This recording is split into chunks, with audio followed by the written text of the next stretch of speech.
Monsieur le Président, chers amis, Monsieur le Secrétaire général des Nations Unies, Madame la Directrice exécutive, Mesdames et Messieurs, je suis très heureux de m'adresser aujourd'hui à vous pour le lancement du Forum Génération Égalité que la France co-préside aux côtés du Mexique sous l'égide d'ONU Femmes, dont je salue la mobilisation avec le système des Nations Unies. Je souhaite remercier le président López Obrador qui nous réunit aujourd'hui pour porter ensemble cette grande cause de l'égalité entre les femmes et les hommes. Et je veux, Monsieur le Président, féliciter votre pays pour l'organisation de la première étape de ce moment particulièrement attendu par la communauté internationale et la société civile.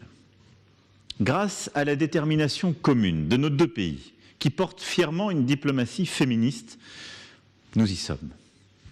Pourquoi le Forum Génération Égalité? D'abord pour réaffirmer haut et fort, tous ensemble, que les droits des femmes sont des droits humains, des droits universels, qu'aucun relativisme, qu'aucune justification religieuse, culturelle, quelle qu'elle soit, ne saurait les réduire, les remettre en cause, les faire reculer ou accepter l'arrêt de ce combat pour plus de droits. Que ces droits sont inaliénables, intangibles, que l'égalité entre femmes et hommes n'est pas négociable en fonction des contextes ou des époques. 25 années après la conférence de Pékin, nous ne pouvons que constater non seulement qu'aucun pays dans le monde n'a encore atteint la pleine égalité entre femmes et hommes, malgré les efforts et les progrès collectifs, mais aussi que le caractère universel des droits des femmes doit en 2021, malheureusement, encore être défendu. Pour ne pas dire que dans certaines régions, il est parfois en train de régresser, d'être à nouveau contesté, de subir des reculs. Rassemblés à Mexico puis à Paris, notre message est le suivant. Rien, aucune idéologie, aucun particularisme ne peut remettre en cause ce principe d'égalité. Aucune crise, aucun obstacle ne doit entraver notre combat pour que chaque femme dans le monde puisse jouir entièrement de ses droits. La crise de la Covid-19 nous a tous affectés. Elle nous a rappelé aussi la persistance des violences que subissent les femmes, cette pandémie de l'ombre qui s'est nourrie des situations de confinement. Elle nous a rappelé les inégalités économiques et sociales que subissent aussi, au premier chef, les femmes dans le monde. Elle nous a montré, comme lors des précédentes crises, que les avancées durement acquises pour les droits des femmes demeurent fragiles et peuvent être brutalement remises en cause.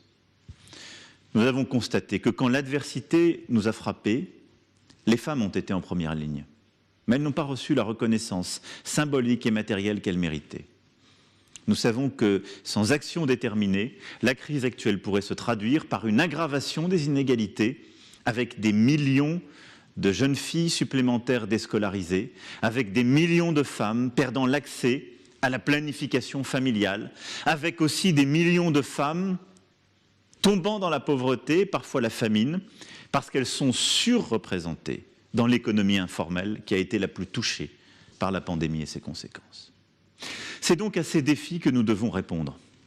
Le Forum Génération Égalité doit notamment être l'occasion de renforcer notre action pour favoriser l'accès à l'éducation des filles, pour permettre aux femmes de disposer librement de leur corps, pour marquer notre détermination à soutenir les femmes défenseurs des droits qui, parfois au péril de leur liberté, de leur vie, se battent pour ces droits et leur dignité sans rien lâcher.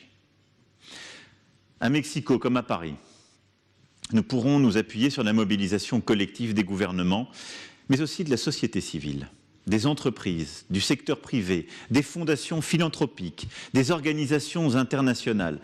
Et je veux ici saluer l'engagement de toutes ces parties prenantes qui, réunies dans des coalitions d'action, construisent ce multilatéralisme renouvelé par les actes. Voilà les quelques mots que je voulais partager aujourd'hui en m'associant à vos efforts, vos discussions, nos actions. Et je vous donne donc rendez-vous à Paris pour poursuivre notre action commune. Nous donnerons la parole à celles qui portent ces combats au quotidien avec courage. Nous écouterons notre jeunesse et ses aspirations pour l'égalité. Nous lancerons le plan global d'accélération pour l'égalité entre les femmes et les hommes pour donner l'élan qui permettra à la génération égalité d'amplifier nos efforts collectifs dans les 25 prochaines années et au-delà. Voilà, chers amis, mesdames et messieurs, Je vous remercie. Muchas gracias.